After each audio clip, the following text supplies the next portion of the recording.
கோயில் புளிக்காய்ச்சல் எப்படி போடணுங்கிறது, ஒரு சிம்பிளான கோயில் புளிக்காய்ச்சல் எப்படி போடணுங்கிறத தான் பார்க்க போகிறோம். ஒரு சின்ன எலுமிச்சை சைஸ் புளி எடுத்து திக்காக கரைச்சி எடுத்து வச்சுருக்கேன். இப்போ இதுக்கு ஒரு மசாலா ரெடி பண்ணணும். என்ன பொடி நுணுக்கிறோங்கிறத பார்க்குறோம். சட்டியில் எண்ணெயெல்லாம் ஊற்ற வேண்டாம். வெறும் சட்டியிலேயே ஒரு 1/4 ஸ்பூன் வெந்தயம். வெந்தயம் நிறைய போட்டக்கூடாது, கசக்கும். வெந்தயம் லைட்டாக செவக்கட்டும். இது நிறைய ஜாமான்லாம் வேண்டியதில்லை. இந்த கோயில் புளிக்காய்ச்சலுக்கு சிம்பிளான நம்ம வீட்டில் இருக்கிற ஜாமான் மட்டும் வச்சு அப்படியே செஞ்சிடலாம். 1 டேபிள் ஸ்பூன் மல்லி. நான் ஏன்னா கொஞ்சோண்டு தான் செய்கிறேன் இன்றைக்கி, அதுக்காக 1 டேபிள் ஸ்பூன் மல்லி. வரமிளகா ஒரு 3, ஏன்னா தாளிக்கிறதுக்கு நிறைய வரமிளகா கிள்ளி வச்சுருக்கேன். இதில் ஒரு 3 மட்டும் போதும், நிறைய வேண்டியதில்லை. இந்த இடத்துல கட்டி பெருங்காயம் உங்கள்கிட்ட இருந்துச்சுன்னா அதையும் போட்டு இதோட வறுத்து இதை நல்லா நைஸாக பொடி பண்ணி எடுத்து வச்சுக்கோங்க. இவ்வளவு தான் பொடிக்கு, வேறு எந்த ஜாமாவும் வேண்டாம். நல்லா இதே மாதிரி செஞ்சு பாருங்கள், நல்ல டேஸ்ட்டாக இருக்கும். கோயிலில் கொடுக்குற புளிசாதம் மாதிரியே இருக்கும். கருக விட்டுறக்கூடாது, சிம்மிலையே வச்சு வறுக்கணும். மல்லியும் கறிக்கிறாமல் சிம்மில் வச்சு வருங்க, நல்ல ஒரு வாசம் வரும். வந்தோடனே இப்போ இது நல்லா செவந்து வந்துருச்சு. இப்போ இதை எடுத்து நம்ம பவுடர் பண்ணி எடுத்து வச்சுக்குவோம்.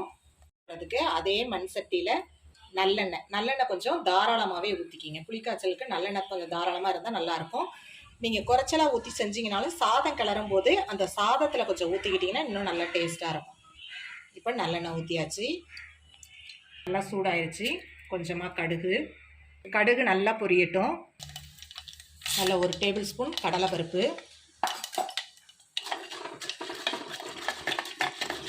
நிலக்கடலை இருந்துச்சுன்னா நிலக்கடலை போட்டுக்கோங்க, ரொம்ப டேஸ்ட்டாக இருக்கும். இந்த புளிக்காய்ச்சலை செஞ்சு எடுத்து வச்சிட்டிங்கன்னா சாதம் கிளறும் போது கொஞ்சம் கடலைப்பருப்பு நிலக்கடலையெல்லாம் வறுத்து போட்டு புதுசாக கிளறினீங்கன்னா நல்லா மொறுமொறுப்பாக நல்லாயிருக்கும். 5-6 வரமிளகாவை 2 கிள்ளி போட்டுக்கோங்க. மிளகாய் நல்லா செவக்கட்டும். பெருங்காயம் போட்டுக்கோங்க. நான் தூள் பெருங்காயம் போடுறேன். பெருங்காயம் கொஞ்சம் அதிகமாக போட்டுக்கோங்க, அப்போ தான் வாசமாக இருக்கும். மஞ்சள் தூள்,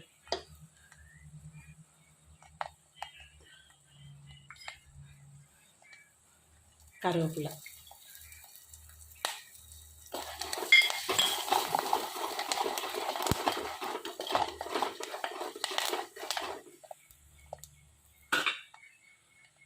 இப்போ கரைச்சி வச்சுருக்க புளியை ஊற்றிடும். இப்போ புளிக்காய்ச்சலுக்கு தேவையான அளவு கல்லுப்பு போடுங்க, அப்போ தான் நல்லாயிருக்கும், நமக்கு அளவும் தெரியும். இப்போ இது எல்லாம் சேர்ந்து நல்லா கொதித்து வரட்டும். அதுக்காட்டியும் நம்ம இந்த பொடியை நுணுக்கி எடுத்துகிட்டு வந்துடலாம்.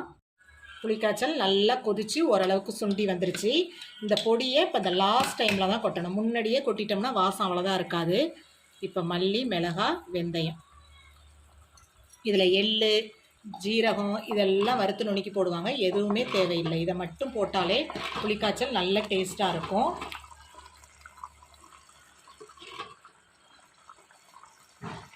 பாருங்க கலர் எவ்வளோ நல்லா இருக்குன்னு. இதை மட்டும் நுணுக்கி போட்டாலே போதும். இதையே கோயிலெலாம் என்ன பண்ணுவாங்கன்னா வெந்தயத்தை மட்டும் வறுத்துட்டு நுணுக்கி போட்டுட்டு மிளகாவை கல்லுப்போட போட்டு கையால் நல்லா பிசைஞ்சு விட்டு போடுவாங்க. நம்ம மிக்சியில் இப்போ நுணுக்கிறோம், கை எரியும்ன்ட்டு அதை உப்போடு சேர்த்து கையோடு நல்லா நொறுங்க பிசைஞ்சிட்டோம்னா நல்லா பொடியாக ஆயிரும். அதை கொட்டினோம்னா இன்னும் நல்லா டேஸ்ட்டாக இருக்கும். அது மாதிரி தான் கோயிலெலாம் செய்வாங்க. இப்போ வேணால் மிக்சியில் நுணுக்கலாம், அப்போ எல்லாம் கையால் பிசைஞ்சு விட்டு தான் கொட்டுவாங்க. இப்போ புளிக்காய்ச்சல் இன்னும் கொஞ்சம் நேரம் நல்லா சுண்டி வரட்டும். இப்போயே நல்லா கொஞ்சம் திக்காகி வந்துருச்சு பாருங்கள். நல்லா எண்ணெய் பிரிஞ்சு வரணும், ஊற்றின நல்லெண்ணெய் நல்லா பிரிஞ்சு வரணும். இது நல்லா சிம்மிலையே கடந்து நல்லா சுண்டி வரட்டும். இப்போ நல்லா புளிக்காய்ச்சல் கொதித்து ரெடி ஆகிட்டு, பொடி போட்டு ரொம்ப நேரம் கொதிக்க வேண்டியதில்லை. பாருங்கள் எண்ணெயெல்லாம் பிரிஞ்சு எவ்வளோ நல்லா வந்திருக்கு பாருங்கள். இது மண் சட்டிங்கிறதுனால ஆஃப் பண்ணியும் நல்லா கொதிச்சுக்கிட்டு இருக்கு. இது மாதிரி எண்ணெய் பிரிஞ்சு நல்லா வரணும். பொடியை போட்டு ரொம்ப நேரம், அதனால தான் புளிக்காய்ச்சல் நல்லா சுண்டி வந்தோடனே நம்ம பொடியை போடணும். ஏன்னா அந்த பொடி வாசம் நல்லாயிருக்கும். லாஸ்ட்டாக போட்டு ஒரு 2 கொதி வந்தோடனே ஆஃப் பண்ணிடணும். இப்போ ரெடி ஆயிடுச்சு. இப்போ நம்ம சாதத்தோடு போட்டு கிளறிடுவோம். சாதத்தை நல்லா நல்லெண்ணெய் ஊற்றி கிளறி எடுத்து வச்சுருக்கேன். சாதம் மினுமினுப்பு தெரியுது பாருங்கள். கொஞ்சம் நல்லெண்ணெய் ஊற்றிக்கிட்டிங்கன்னா தான் சாதம் நல்லா பொலன்னு இருக்கும். இது மாதிரி முன்னாடியே நான் வடித்து நல்லெண்ணெய் ஊற்றி கிளறி ஆற வச்சு வச்சுருக்கேன். சாதத்துக்கு தேவையான இப்போ புளிக்காய்ச்சலை ஊற்றிக்குவோம். எவ்வளோ நல்லா இருக்குது பாருங்கள்.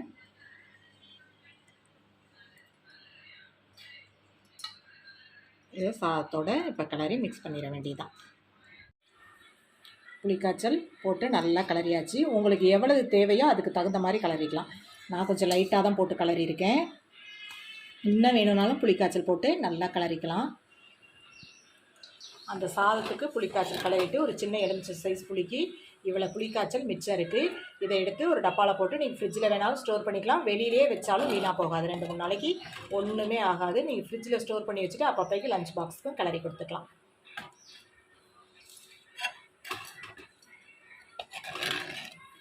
இப்போ கோயில் புளியோதரைக்கு எப்படி புளிக்காய்ச்சல் போடுறாங்கங்கிறது நம்ம இன்றைக்கி செஞ்சு காட்டிட்டோம். இந்த புளிக்காய்ச்சல் உங்களுக்கு பிடிச்சிருந்துச்சுன்னா லைக் பண்ணுங்கள், ஷேர் பண்ணுங்கள், கமெண்ட் பண்ணுங்கள், சப்ஸ்கிரைப் பண்ணுங்கள்.